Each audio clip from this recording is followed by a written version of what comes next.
Conversa de Classe, apresentado por Maíra Tangerino.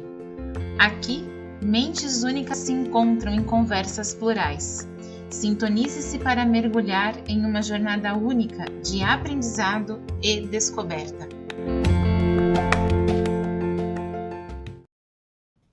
Olá, pessoal! Boas-vindas a mais um Conversa de Classe.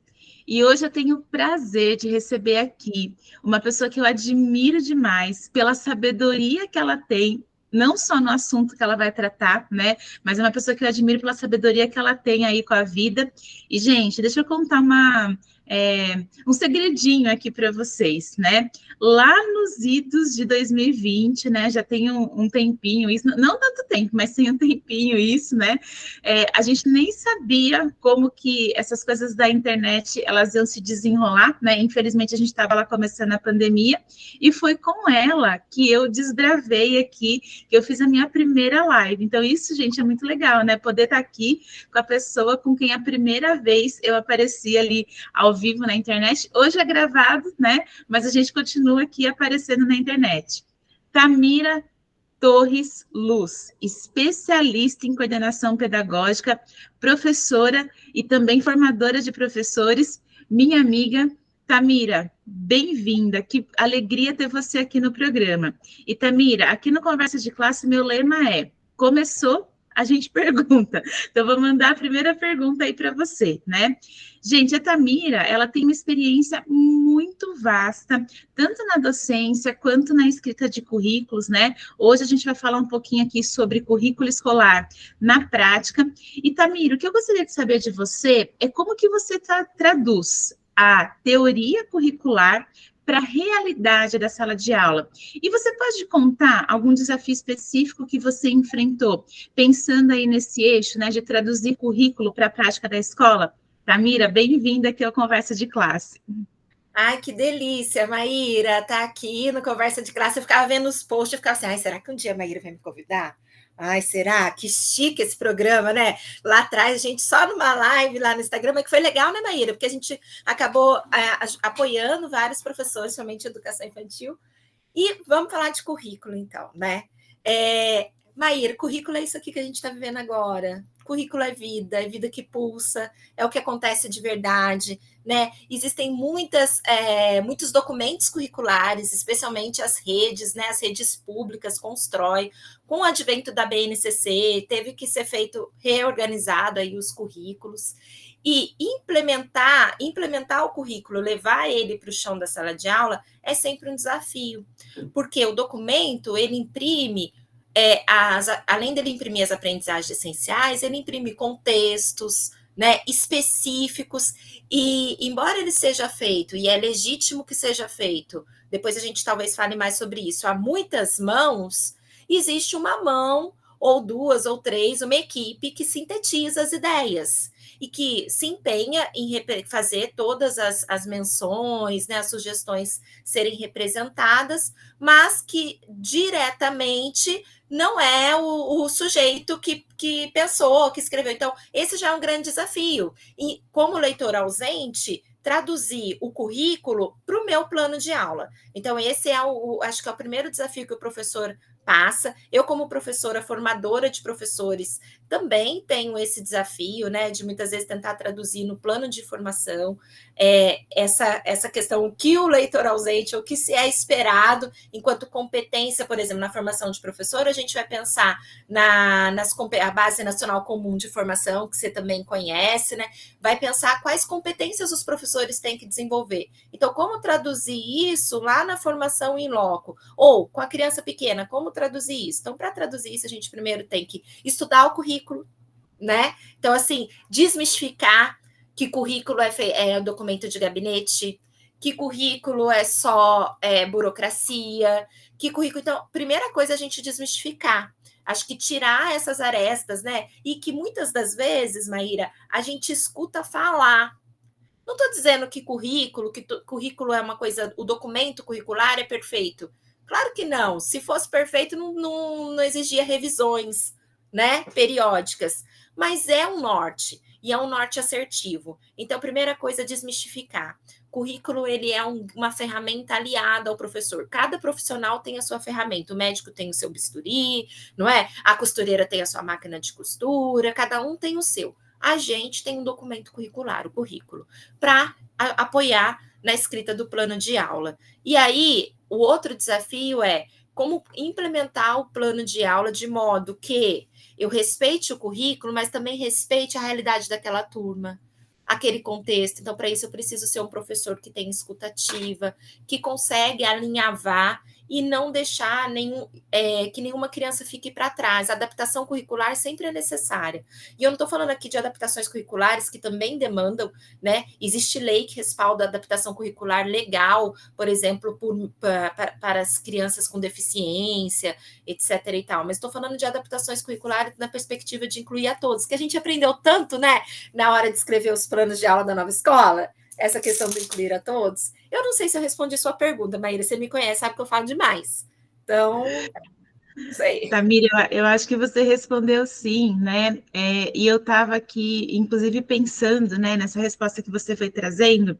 Eu tenho contado para as pessoas que têm vindo aqui fazer entrevista, né, para as pessoas que têm contribuído com o Conversa de Classe, que a grande ideia do programa é que a gente consiga mostrar as pessoas que realmente, no dia a dia, na prática, influenciam a vida das pessoas. E você ter feito essa fala para desmistificar um pouco, né, o que é um currículo, né, que é um documento que vai muito além da burocracia, né, embora, claro, tem um momento lá que alguém assina, né, e esse documento vai virar um cumpra-se, e a gente entende que isso também é necessário para poder organizar a vida das escolas, mas eu acho que trazer para a nossa audiência, Camila, essa proximidade dos bastidores do que é um currículo é um tema muito importante, né? Porque, de fato, né? Eu vou dizer aqui na frente de todo mundo, porque eu acho que é legítimo. Você é uma pessoa que tem influenciado a educação de uma forma muito positiva, né? É uma pessoa, assim, que tem um olhar muito generoso para as crianças e, gente, também para os professores e para as professoras, né?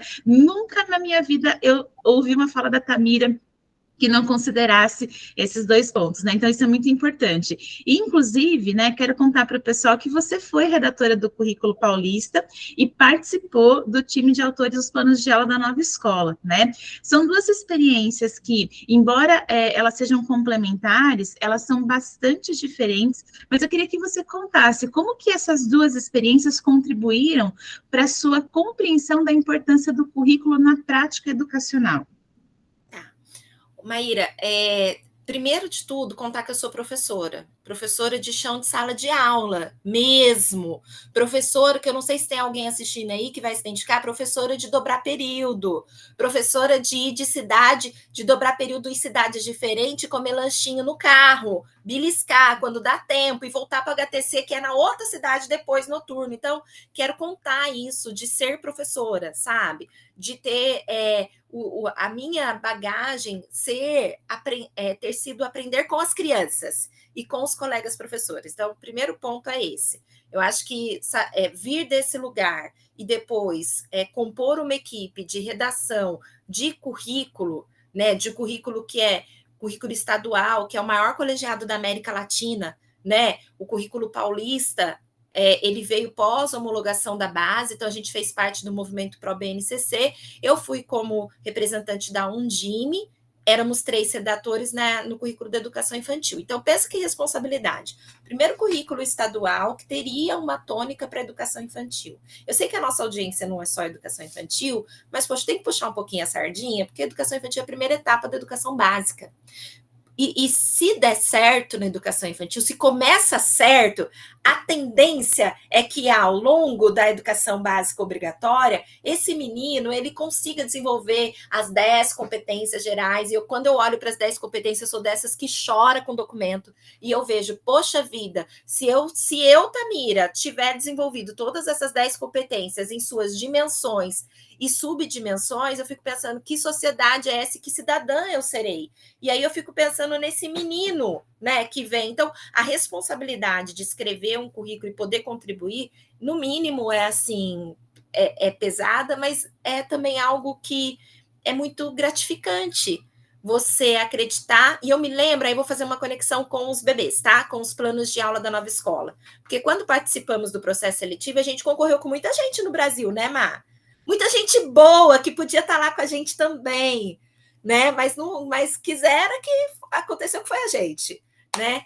E aí, eu me lembro que numa das perguntas, acho que foi da Ana Tereza Gavião, que ela perguntou, por que? Não sei o que. Eu falei assim, porque eu só quero que os bebês tenham de verdade a oportunidade de aprender com significado, tenham experiências que tornem a infância um poderoso laboratório, né, de aprendizagem enquanto sujeito humano. E aí ter concomitante, porque foi tudo em 2018, tudo concomitante. E aí viver essas duas realidades ajudou bastante, embora sejam coisas distintas. No momento que a gente estava pensando no plano de aula alinhado à BNCC e eu estava escrevendo o currículo paulista, eu acho que as duas vias foi dando um match ali, sabe? Um conjunto bom para o resultado final do documento, mas principalmente para o que veio depois, Má, que eu acho que é o mais importante.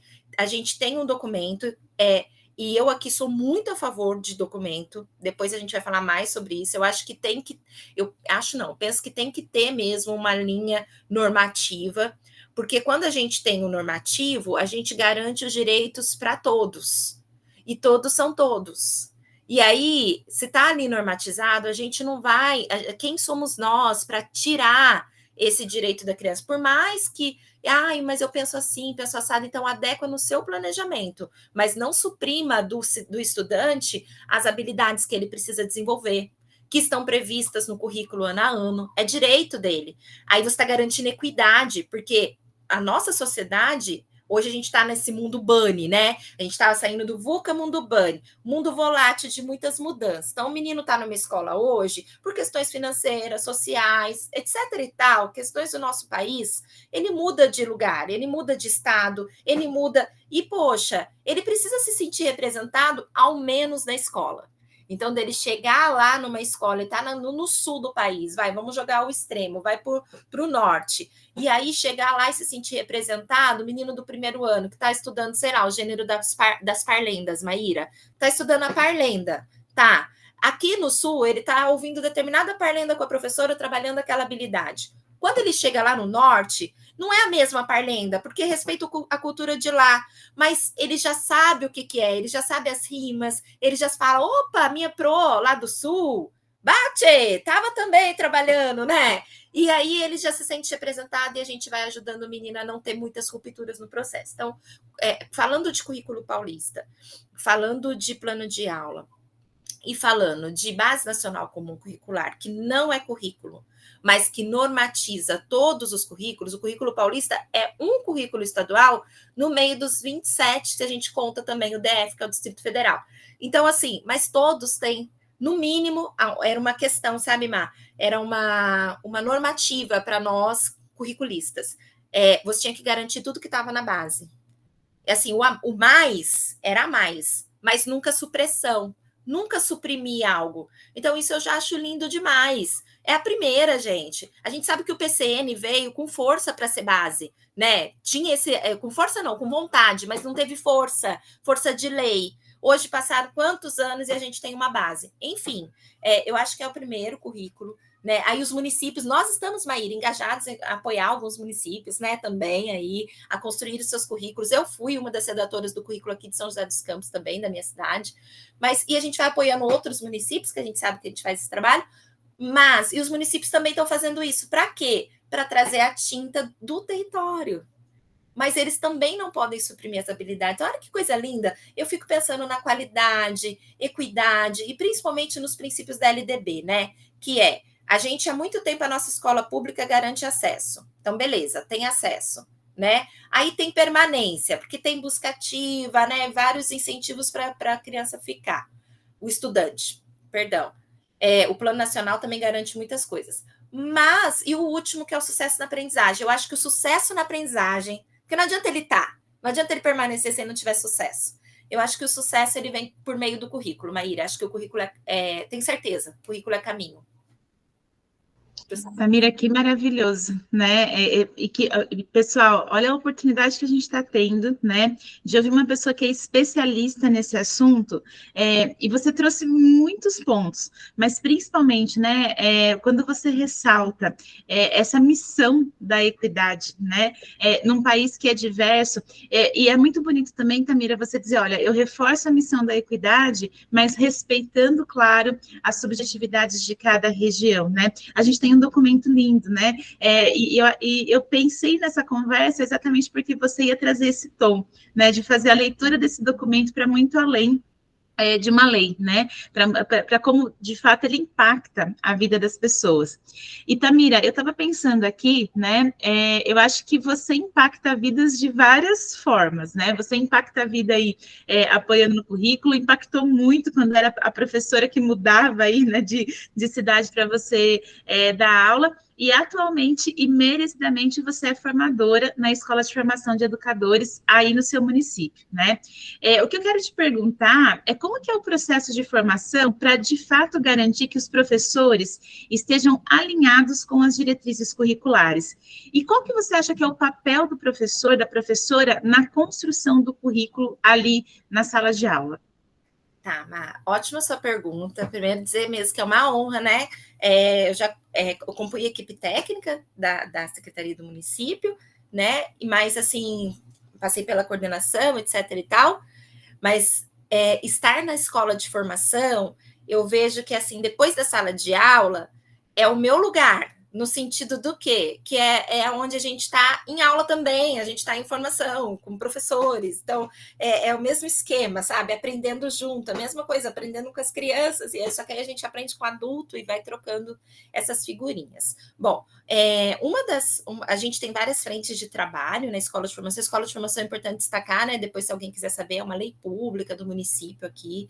Então, assim, o professor, ele, quando efetivado, ele passa de 60 a 90 dias em formação antes de ingressar na sala de aula. Acho que isso é legal contar, porque a nível de Brasil isso não tem, né? Tem alguns sistemas EAD, algumas jornadas mais curtas, mas quando a gente foi pesquisar, até se tiver algum lugar, eu também gostaria que depois as pessoas colocassem no chat para a gente trocar figurinha, tá? Porque às vezes a gente está falando de um tempo que a gente pesquisou e não tinha, agora pode ser que tenha, né, Mar? E aí, a gente tem ali a escola, que é um lugar amplo, bacana, para a formação de professores. O professor fica imerso ali, ele cumpre a jornada dele pedagógica ali nesse período. E aí, a gente se divide em frente de trabalho, tem outros colegas que trabalham comigo, colegas muito sabidos e generosos. E uma das frentes minha é do currículo, né? E aí, como que a gente faz? A gente estuda o currículo e, no caso, a gente começa, né, falando um pouquinho da base, a gente parte para o estadual, mas a gente coloca tinta mesmo. Então, assim, todo a estrutura, a gente deixa claro para o professor que é a base. O contorno, a gente dá o contorno do currículo paulista, né? Até porque o meu município fez adesão e, por conta dessa adesão, eu pude ser uma das redatoras. E agora o recheio, sabe, o colorido, a tinta é do currículo do município. Então a gente estuda bastante o currículo municipal, né, o currículo do território da cidade aqui. A gente estuda os princípios, os valores, as concepções, porque isso é muito importante, o professor ter clareza. Porque cada um, se eu falar para você assim, qual a sua concepção de avaliação? Você vai dizer, né? E assim, com certeza a sua concepção vai estar alinhada à base. Mas a gente traz alguns detalhes, algumas minúcias que talvez diferem um pouquinho do que realmente é alinhado ou visa uma unidade de rede. Então, por exemplo, aí a gente vai estudar qual a concepção. Claro que a concepção da avaliação da rede, ela não contradiz a base, nem as diretrizes, nada, mas ela tem minúcias, tem detalhes, tem especificidade de como se dá no nosso território. Então, aí a gente vai fechando essas arestas, sabe? Trazendo essa unidade. Concepção de criança. Poxa, concepção de criança é quase um mantra. A gente sabe bastante sobre concepção de criança. A base trouxe a concepção das diretrizes. Mas como é essa concepção de criança revelada nas nossas instituições de educação infantil? Qual é o papel do professor? Então, a gente vai estudando o currículo, traduzindo ele para a nossa realidade aqui do município. Então, é isso que a gente, basicamente, que a gente faz. A gente estuda, a gente faz uma imersão mesmo. E é relato de muitos professores, né? De que, assim, nossa, que nunca tinham olhado para esse documento dessa forma. E muitos já tinham tido contato, porque já estavam ou com prazo determinado, ou já tinham tido contatos com outros documentos curriculares de outras redes. Mas é aquilo, Má, é a aproximação. Eu queria aqui fazer um convite, se me permite, do professor, de você que está aí do outro lado. Seja professor de adulto, de criança, professor em geral, né? A gente que é docente, de estudar o currículo, seja o currículo do seu estado, seja o currículo do seu município, mas estudar o currículo, mas estudar assim, despido de juízo, sabe? Despido dessa história, igual eu estava falando, é de gabinete, não. Estudar o seu currículo e tentar transpor ele da melhor maneira possível, fazer conexões com a prática. Se você tiver acesso às pessoas que escreveram, vá atrás das pessoas que escreveram, converse, pense, né? É muito legal quando o professor chega e fala, o que vocês pensaram quando foi isso aqui? E até se tiver alguém aí do estado de São Paulo, lendo o currículo paulista, quiser perguntar, o que vocês pensaram? Se for da educação infantil, eu vou saber responder, tá? Que foi a parte que nos coube. Mas então é isso, Má. Eu acho que na escola de formação é assim. Aí a gente também tem, como é uma escola de formação, a gente tem momentos de pensar planejamento, tematizar a prática, e aí eu acho que eu respondo a sua segunda pergunta, que é como isso se dá no plano de aula. Além disso, o professor também ele vai com uma lente diferente para uma residência pedagógica, ele consegue fazer essas transposições, depois a gente vai fazendo esse bate-bola. É importante também a gente pensar no plano de aula como algo dinâmico, né, Má? Porque, assim, o plano de aula, ele não é porque você escreveu o plano de aula hoje que você vai conseguir implementá-lo 100%. E tá tudo bem, professor, tá tudo bem, professora. A gente tem que tirar também essa coisa de ser perfeição. E ó, que eu sou virginiana, né? Diz que virginiana é terrível. Mas a gente, brincadeiras à parte, mas a gente nem liga muito essas coisas de signo, mas a gente tem que desmistificar isso. E entender, como Loris Malaguzzi já fala, que as crianças, os estudantes nos dão caminhos. E assim, o currículo ele é pensado, ele é arquitetado considerando as especificidades etárias, os processos de aprendizagem, né? Todos aqueles modelos, as fases de desenvolvimento. Então, ele é pensado, arquitetado nisso. Então, ele tem muita coerência no como se aprende. E aí, eu quero trazer uma frase que não é da base, não é do currículo, mas é do PCN. E me impacta demais. O PCN ele tem uma frase que diz assim que o papel do professor, isso é tão sério, o papel do professor é de fazer aprender. E ele fala isso, fazer aprender. Ele não fala fazer ensinar, não é ensinar, é fazer aprender. Então, quando eu penso que o meu papel é fazer aprender, eu tenho que pegar todas as ferramentas que eu tenho e, de certa maneira, organizar, arquitetar para que o menino aprenda, não para que eu ensine.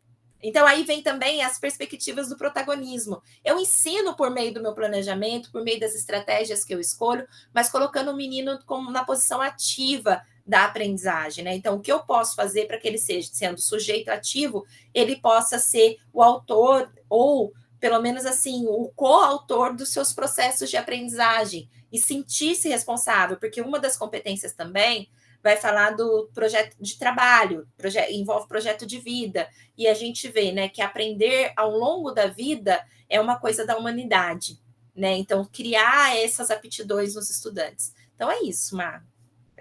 Deu certo? Falei, eu respondi. Deu muito certo. Eu acho que é uma mensagem.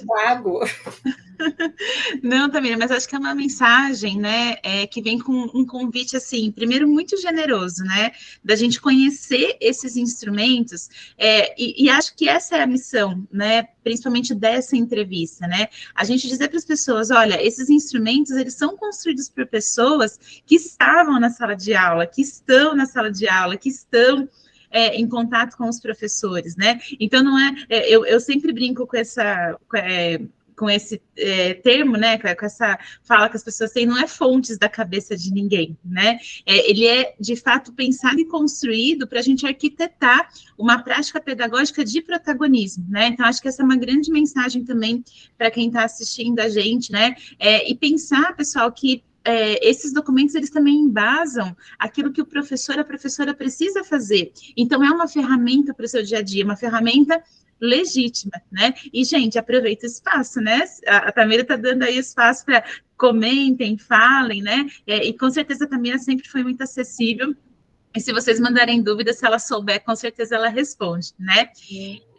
Além desses papéis, né, Tamira? Curriculista, formadora, professora, e sei também que é uma super mãe, né? Então, todos esses papéis aí que você equilibra no dia a dia, você é presidente do CACS Fundeb e vice-presidente do CME de São José dos Campos, né? Queria que você explicasse para o pessoal o que significa um pouco, né, esses dois papéis, mas também dizer um pouquinho, né, como que essas posições influenciam a discussão sobre currículo e como que elas também te ajudam a enxergar a implementação do currículo aí na sua região, né, aí próxima de você. Então, primeiro eu queria só destacar que atualmente, hoje eu não estou mais na presidência do Fundeb, porque com a nova lei do Fundeb, eu fui eleita presidente. Então, eu fiquei na presidência até o final do ano passado, tá? E aí, eu fui eleita presidente, fiquei como presidente do Fundeb, eu já vivia uma outra... Na antiga lei, eu já estava exercendo o papel de vice-presidente, mas aí teve a lei do novo Fundeb, e aí foi para a eleição e eu fui eleita presidente. Beleza. Hoje eu não sou mais, porque não há mais recondução. Então, você é eleito presidente, você cumpre o seu mandato, assim como os conselheiros, você cumpre o seu mandato, e eu acho isso muito bacana, muito legítimo, e faz parte eu acho, da nossa crescente democrática, sabe? Da nossa crescente dessa gestão democrática, participativa. Então, acho que isso é muito importante. Então, hoje eu não atuo, não estou mais como presidente do Fundeb, sou vice-presidente do Conselho Municipal de Educação, estou como vice-presidente, também fui eleita vice-presidente junto com a presidenta.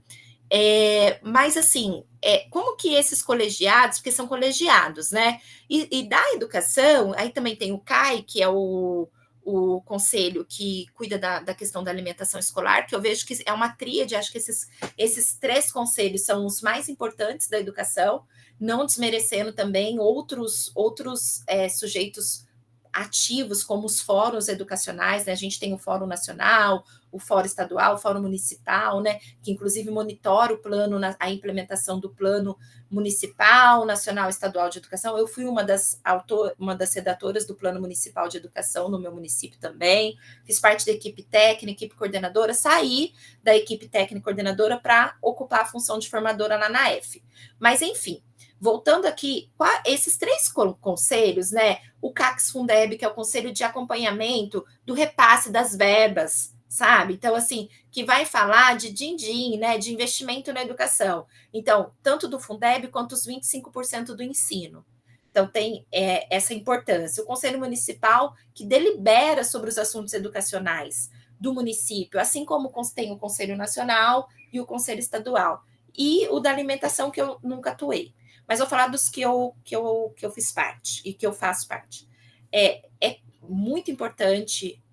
O Fundeb não tem como dizer, né, assim, o contrário. Vamos pensar na nossa casa. Tudo envolve o quê? Você quer, para você sobreviver, envolve investimento. Você está com a luz acesa aí, eu estou com a luz acesa aqui, a internet está funcionando, porque a gente está bancando isso. A gente trabalha, vai lá, paga a conta da internet. Hoje mesmo eu vi que a internet no meu celular estava sem internet no celular, falei, nossa, mas o que aconteceu? Esqueci de pagar, venceu e passou. Mas assim, você não paga, você fica sem, não é verdade? Então, são os recursos. Na educação, a mesma coisa, só que num volume muito maior.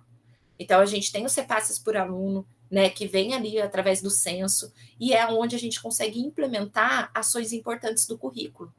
Por quê?